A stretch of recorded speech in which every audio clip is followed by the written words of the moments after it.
bonjour. Donc il y a plein de choses qui ont été dites, donc je vais être rapide pour qu'on puisse tenter de discuter, même si on est nombreux, mais il faut qu'on se prenne le temps de ça. Donc moi je suis Freddy Maignan, j'ai été gardien de refuge en haute montagne pendant un bout de temps, dans l'Oisan, refuge du Promontoire, puis je suis président de Montagne Garnesse aussi. D'abord, quand on écoute et quand on sent même à la mobilisation de ce soir, on sent qu'il se passe quelque chose, quoi, qui est lié à la gravité de la situation dans laquelle on est. Donc moi j'ai des doutes, j'ai plein de questions sur comment faire, quoi, mais j'ai quand même, j'allais dire, deux convictions. La première, c'est qu'on n'a jamais été, enfin moi, ça fait quelques années quand même que je connais les choses, on n'a jamais été devant des tels enjeux, des enjeux vitaux aussi importants. Et la deuxième, c'est que il faut vraiment il faut pas qu'on continue comme avant, quoi. On ne peut pas se dire on a fait comme ça depuis des décennies, on continue. Il faut qu'on ose changer. Et ce n'est pas les gens des montagnes à qui ça pourrait faire peur de changer, honnêtement. Parce que quand on regarde depuis un siècle, il y a déjà eu des évolutions extrêmement fortes en montagne. Il y a un siècle, justement, les vallées alpines, elles étaient fuies, elles étaient désertées. Les villages, voilà, il y avait une démographie qui baissait très nettement. Il y a eu, au milieu du XXe siècle, les années 60, 70, notamment grâce au plan neige, il faut le dire, une relance de l'activité touristique. Mais ce qu'il faut se rappeler avec le plan neige de l'époque, c'est qu'à cette époque-là, il y avait une vision, c'est-à-dire qu'il y avait un sens. Ce n'était pas simplement faire du chiffre d'affaires. J'aime bien rappeler l'anecdote, toute relative, ce n'est pas une anecdote, comment Courchevel a été créé. Courchevel, c'était dans une vision sociale. Ne rigolez pas. Non, c'était social. C'était pour permettre aux gens des villes et des banlieues d'accéder à la neige immaculée et à l'air pur des montagnes. Et les architectes qui ont construit Courchevel, c'était dans cette démarche-là, dans les années 70. Donc, certes, on avait sous-estimé l'impact sur un territoire fragile, certes, on avait sous-estimé d'autres enjeux, mais il y avait un sens sociétal. Bon, ce sens-là, c'est un peu dilué, on va dire.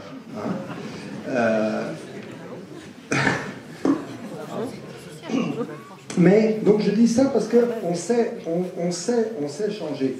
Aujourd'hui, moi, je crois que le danger qui nous guette, au regard de l'ensemble des problèmes qu'on a lourds, ça serait de ne pas chercher ensemble à changer. C'est-à-dire, si on ne change pas, si on va prendre, on va aggraver les problèmes, deux, on va prendre du retard. On va prendre du retard sur les nécessaires évolutions. Et alors, les évolutions, c'est quoi, à mon avis, quand on regarde les trois grands défis, il y en a un que je ne reviens pas. C'est le défi climatique, ça a été très bien dit, il n'y a pas de problème, on l'a en tête, c'est ça qui nous pèse, et toute l'actualité mondiale est pesante, c'est pas la peine d'en rajouter sur le défi qu'il y a là-dessus.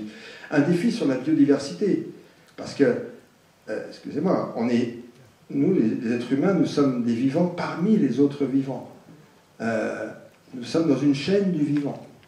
Et c'est vrai que je ne sais pas pourquoi, au XXe siècle, peut-être avant, même au XIXe siècle, j'en sais rien, depuis quelque temps, on s'est pris une idée de domination, de supériorité sur les autres vivants. C'est nous qui décidons de... Non mais au nom de quoi? On est tous sur la Terre, excusez-moi. C'est un principe de réalité, c'est pas une pensée seulement. Il y a des vivants, végétaux, animaux, et les humains, nous sommes parmi eux. Donc de reprendre, et j'insiste là-dessus parce que nous en montagne, on le sait quand même un petit peu, mais il faut juste se rappeler qu'on a 80% des Français et des Européens qui sont citadins, et ce n'est pas un défaut d'être citadin, il y a plein de choses riches dans la vie en ville. Mais, pour la première fois dans l'histoire de notre civilisation, on a des générations entières qui n'ont aucun contact avec la nature. C'est la première fois, parce qu'il n'y a encore pas si longtemps, il y avait toujours quelqu'un dans la famille qui était en lien avec la terre, avec la vie, avec le vivant. Maintenant, il y a des générations qui sont complètement coupées. C'est la première fois dans notre histoire. Donc il y a des défis climatiques, il y a des défis sur la biodiversité, il y a des défis de renouer avec la nature. Mais quand on regarde ces défis-là, nos territoires de montagne à nous, est-ce qu'on n'a pas des atouts extraordinaires? Plutôt que de chercher à copier-coller des choses qui se font ailleurs, plutôt que de chercher à copier ce qui se fait en bas, plutôt que de recopier la société de consommation, on a, sur la nature, on a une nature qui est encore magnifique, qui est belle, qui est encore belle, et qui en plus, comme c'est une nature quand même imposante, elle, dans la démarche de chaque être humain, je pense qu'elle compte sur son équilibre, sur la perception de qui nous sommes sur Terre. On est petit sur Terre, on est de tout petits bonhommes. On le sait quand on est en montagne. Des fois, on a les jetons. Mais c'est important d'avoir peur. On fait partie de cette vie-là. Donc, on a des atouts naturels énormes en montagne. On a une montagne qui est magnifique. On a des gens qui, en montagne, excusez-moi, ils se battent. Il y a beaucoup d'énergie, beaucoup de passion, beaucoup de motivation.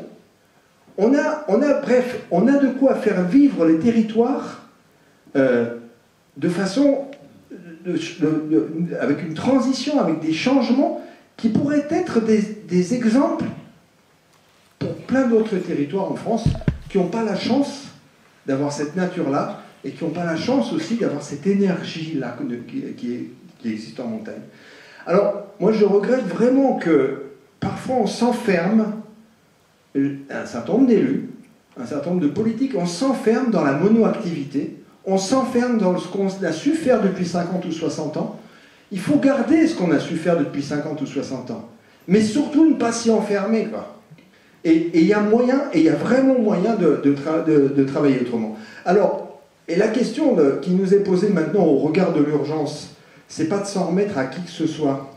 C'est que je crois qu'il y a, et c'est en gros, c'est vraiment ce qu'on souhaite faire à la montagne milanaise, c'est de se dire qu'est-ce qu'on a comme levier, qu'est-ce qu'on a comme moyen pour essayer d'inventer autre chose et de changer. Je crois qu'il n'y a pas d'autre solution que de travailler dans la foulée de ce qui se passe d'ailleurs ce soir et qui est révélateur d'une attente très forte, c'est de travailler par territoire, par vallée, par massif, par bassin de vie, de travailler avec l'ensemble des acteurs sans rejeter personne, avec les acteurs économiques, avec les acteurs de terrain, avec les élus, qu'on travaille ensemble pour se dire c'est quoi notre territoire, qui nous sommes, quel savoir-faire on a.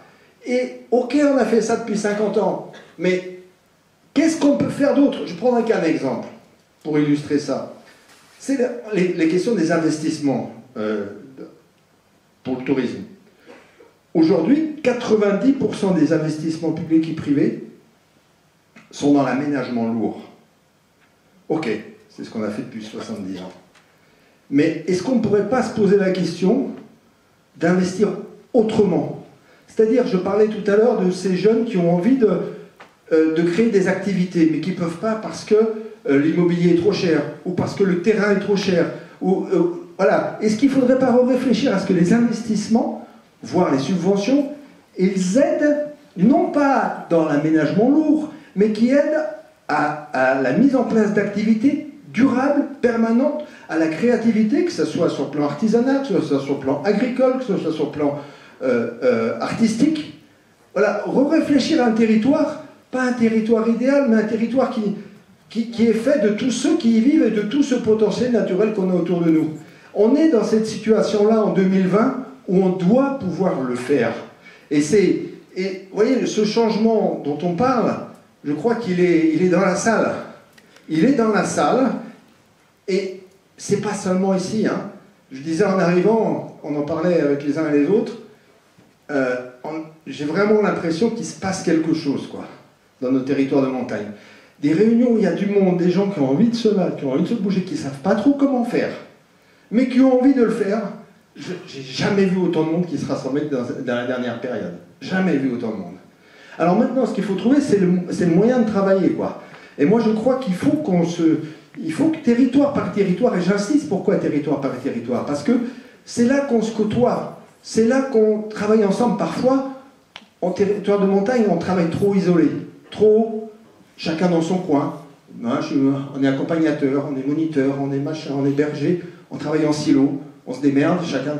mais il faudrait qu'on arrive à travailler en transversal, qu'on arrive à travailler sur un territoire.